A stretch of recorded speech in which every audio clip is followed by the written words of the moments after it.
सभी कैसे हो बेटा? सब अच्छे हो? Okay, very good. तो आज हम क्या करने वाले हैं? आज हम एक नया चैप्टर स्टार्ट करेंगे, वो है जंतुओं में जनन, है ना? तो पिछले क्लास में हमने बहुत सारी बातें पढ़ी थी। तंत्रिका तंत्र के बारे में, अंतःस्रावी ग्रंथियों के बारे में, पादप हार्मोन्स के बारे में। तो आज लास्ट में, क्लास के एंड में, उन सब पे बेस्ड जो है एमसीक्यू आज होगा। लेकिन अभी हम क्या करेंगे? अभी नया चैप्टर हम शुरू करेंगे, वो है जंतुओं में जनन। ओके बच्चे, मुझे बताइए, जनन अथवा प्रजनन जो होता है वो क्या होता है? कोई बता सकता है मुझे?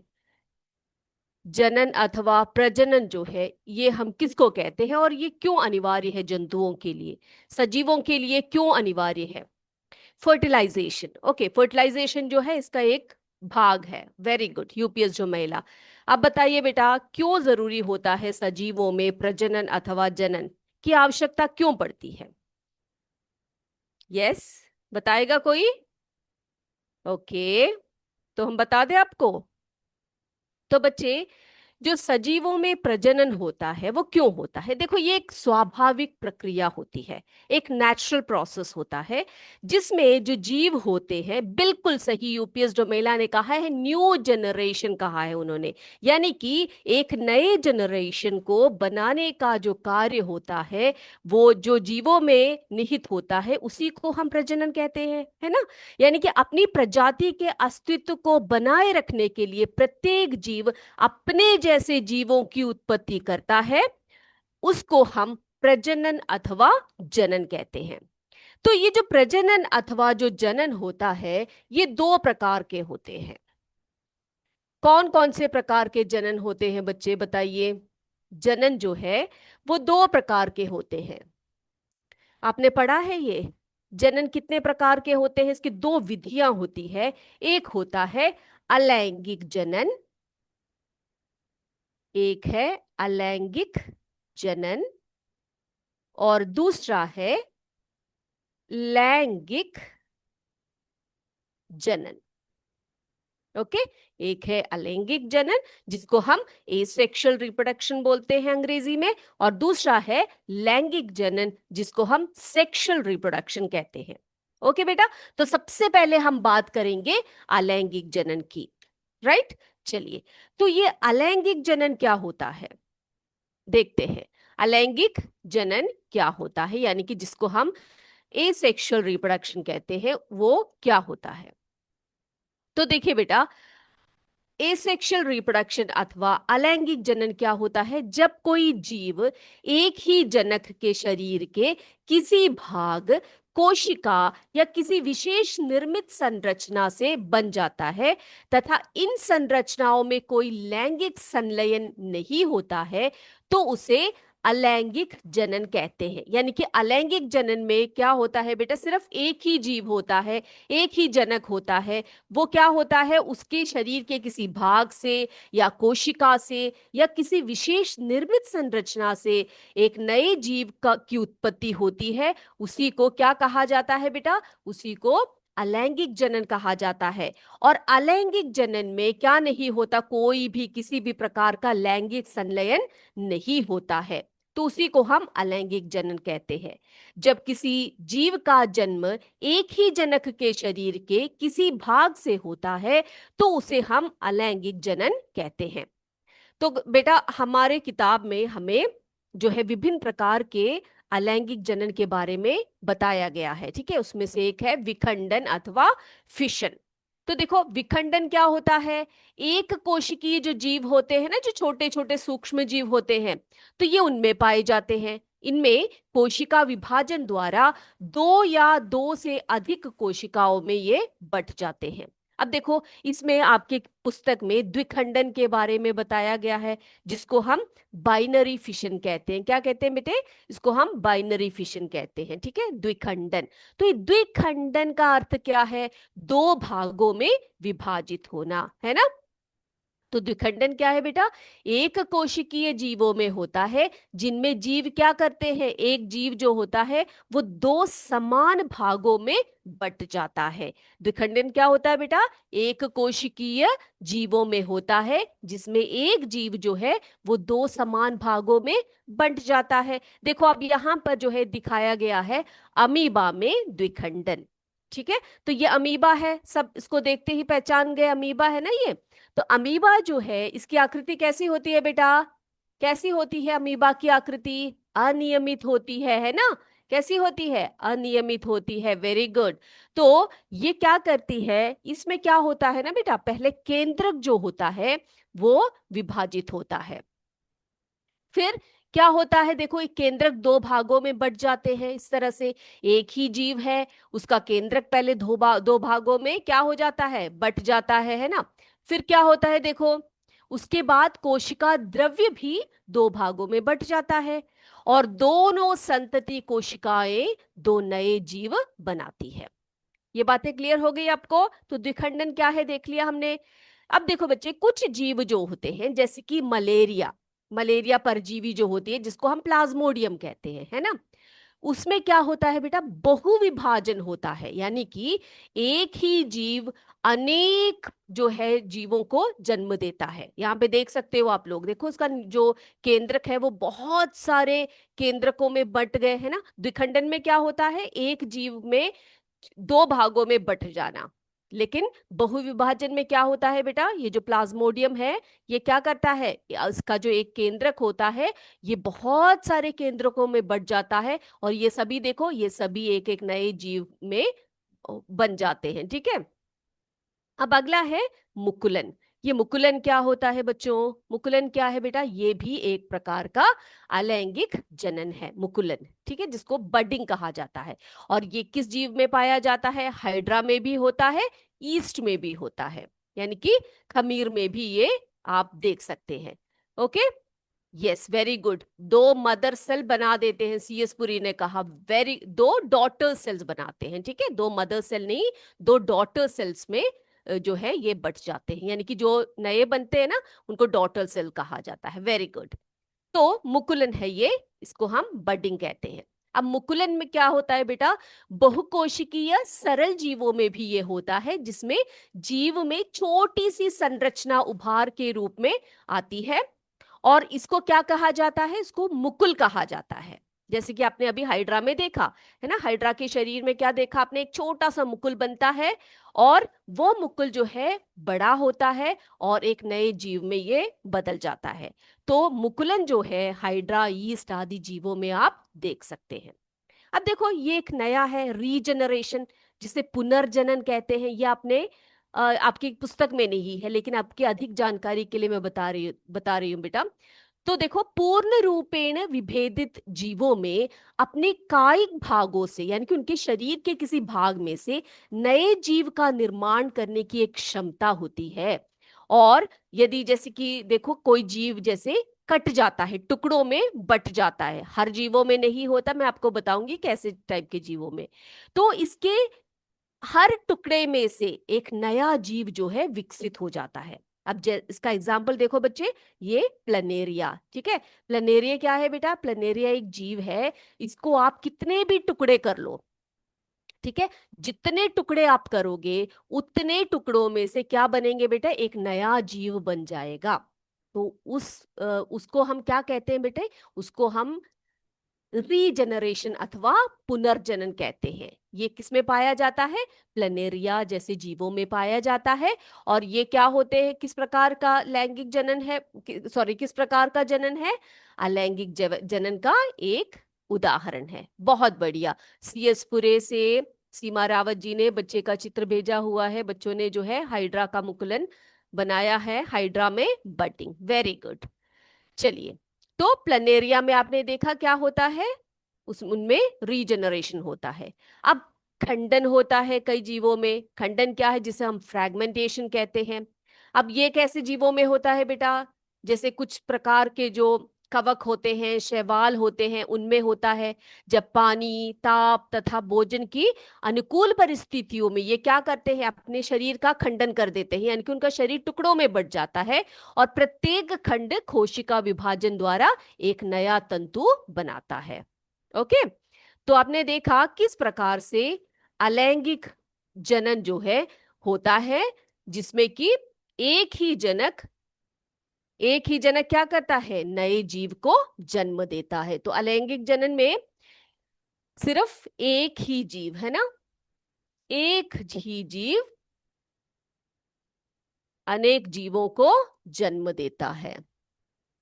ठीक है, अब बच्चे मुझे बताइए कि जो अलैंगिक जनन और लैंगिक जनन में क्या डिफरेंस है। बता सकता है कोई मुझे, अलैंगिक जनन और लैंगिक जनन में क्या डिफरेंस होता है।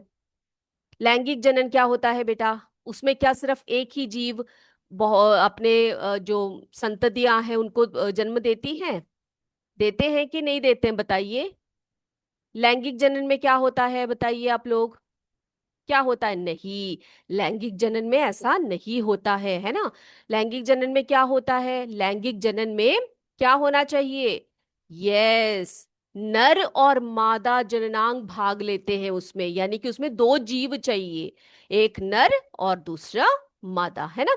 तो जंतुओं में भी नर एवं मादा में विभिन्न जनन भाग अथवा अंग होते हैं। ठीक है, तो पौधों, जैसे कि आपने देखा है कि पौधों में कई पौधों में क्या होता है, नर और मादा जननांग पाए जाते हैं। उसी प्रकार से जंतुओं में भी नर एवं मादा युग्मक बनते हैं, जो संलयित होकर क्या बनाते हैं बेटा, युग्मनज बनाते हैं, जाइगोट बनाते हैं। और यह युग्मक क्या बनता है, विकसित होकर एक नया जीव का निर्माण करता है। तो इस प्रकार से जनन, जिसमें नर तथा मादा युग्मक का संलयन होता है, उसी को हम क्या कहते हैं बेटा, लैंगिक जनन कहते हैं। तो आपने देखा किस प्रकार से लैंगिक जनन और अलैंगिक जनन में डिफरेंस हम देख सकते हैं, है ना। क्या डिफरेंस होता है लैंगिक जनन और अलैंगिक जनन में, बताइए बेटा, क्या डिफरेंस होता है।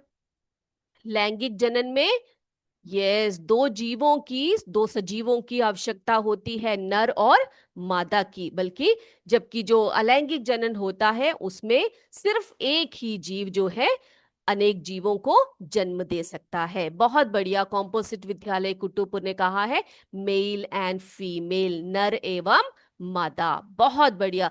तो बच्चों, यूपीएस बोरकला से आयुष यादव, इन बच्चों ने सबने जो है कोशिकाओं के चित्र बनाकर भेजे हैं, ऊतकों के चित्र बनाए हैं। सीएस आदमपुर के बच्चों ने मुझे जो है जननांगों के चित्र एवं ये जो हाइड्रा में मुकुलन, विभाजन आदि के चित्र बना के भेजे हैं। बहुत बढ़िया है बेटा, बहुत अच्छे। ठीक है, चलिए अब बेटा हम क्या बात करेंगे, किसकी बात करेंगे। अब देखो, कुछ जीवों में जो होते हैं, कुछ जीवों में नर तथा मादा जननांग जो होते हैं एक ही जंतु में पाए जाते हैं, लेकिन कुछ में जो है क्या होता है, अलग अलग जीवों में ये पाए जाते हैं।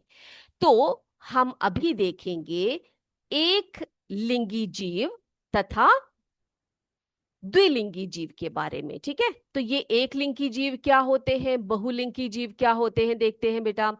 अधिकांश जंतु जैसे मछली, मेंढक, गाय, बकरी, मनुष्य आदि में क्या होता है बेटा, नर एवं मादा जननांग अलग अलग होते हैं। तो ऐसे जंतुओं को क्या कहा जाता है, एक लिंगी जंतु कहा जाता है। यानी कि जैसे देखो, हम में आदमी भी होते हैं, औरत भी होते हैं। अब गाय को देखो, बकरी को देखो, उनमें भी क्या होता है, मेल्स और फीमेल्स होते हैं, है ना। तो ऐसे जीव जिनमें क्या होता है, नर तथा मादा जननांग जो होते हैं अलग अलग पाए जाते हैं, पुरुष में और स्त्री में, उनको हम एक लिंगी जीव कहते हैं। लेकिन कुछ जीव ऐसे होते हैं जिनमें क्या होता है बेटा, जैसे कि केंचुआ, जोंक आदि में क्या होता है, नर एवं मादा जननक एक ही जंतु में पाया जाता है। कैसे, एक ही जंतु में नर जननांग और मादा जननांग पाए जाते हैं। ऐसे जीवों को क्या कहा जाता है, द्विलिंगी जीव कहा जाता है। Is this clear. क्लियर है सभी को? ओके। पॉलिनेशन बताना है आपको सीएस पूरे से, ये जरूर बताएंगे अगले क्लास में। पॉलिनेशन नोट करके रखा हुआ है मैंने, बताएंगे, जरूर बताएंगे। ठीक है, बहुत अच्छा सवाल पूछा है आपने। तो पौधों में जो पॉलिनेशन होता है उसके बारे में भी हम आपको अगली क्लास में बताएंगे। आज हमने एमसीक्यू करना है, इसीलिए हमारे पास समय कम है। ठीक है, तो बेटा, तो अगले क्लास में हम पौधों के बारे में भी बताएंगे, पौधों में रिप्रोडक्शन के बारे में भी आपको जानकारी देंगे अगर आप जानना चाहेंगे तो। ठीक है, चलिए बेटा, तो हमने देखा तो जनन जो है अलैंगिक भी है, और लैंगिक जनन भी है। तो अगले क्लास में हम देखेंगे कि जो लैंगिक जनन में जो दो जीव भाग लेते हैं, नर तथा मादा, उनमें किस प्रकार के जननांग होते हैं, उनकी विशेषताएं क्या होती है, उनके भाग कौन कौन से हैं, ये सभी हम क्या करेंगे अगली क्लास में डिस्कस करेंगे। ठीक है, अभी हम क्या करें बेटा, अभी हम जाए हमारे एमसीक्यू की तरफ। ओके, इसमें किसी को कोई डाउट है? डाउट है तो बता दीजिए, किसी को कोई डाउट है तो बताइए इसमें। ओके, तो क्या हम जा सकते हैं एमसीक्यू की तरफ? सभी तैयार हैं बच्चे? चलिए बेटा, तो हम जाते हैं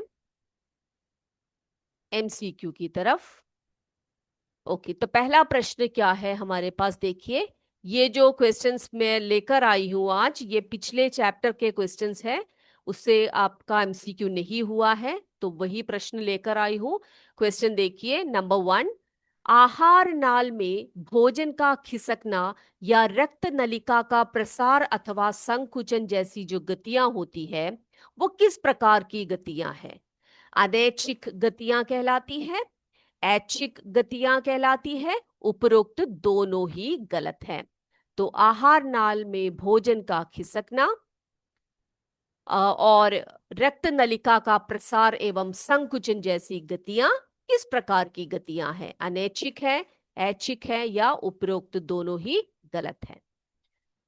चलिए दूसरे क्वेश्चन पर चलते हैं। दूसरा प्रश्न है, अनैच्छिक पेशी का आकार कैसा होता है? जो अनैच्छिक पेशी होती है उसका आकार कैसा होता है? लंबी और रेखित, लंबी और नुकीली सिरा, या गोल सिरा? अनैच्छिक पेशी का आकार जो है वो कैसा होता है?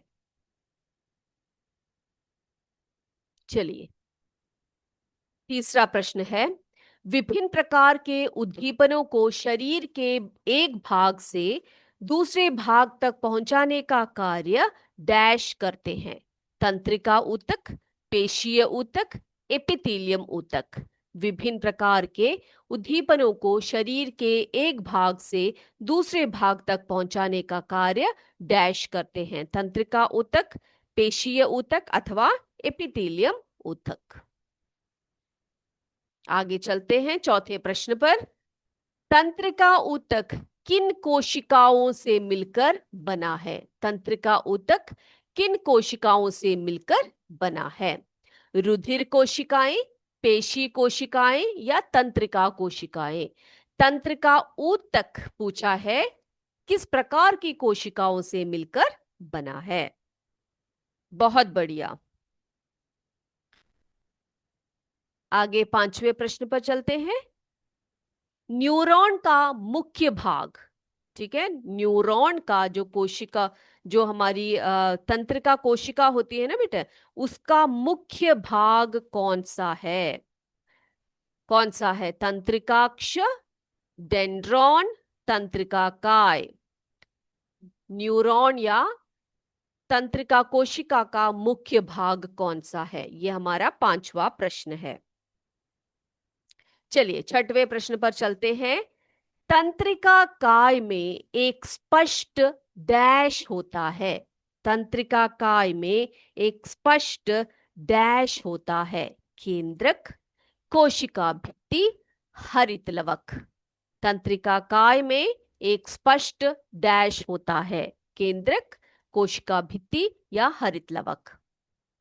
चलिए सातवां प्रश्न। शरीर में घटित होने वाली समस्त क्रियाओं के नियमन और नियंत्रण डैश करते हैं। शरीर में घटित होने वाले समस्त क्रियाओं के नियमन और नियंत्रण कौन करता है? पाचन तंत्र, तंत्रिका तंत्र, उपरोक्त में से कोई नहीं। ये हमारा 7वां प्रश्न।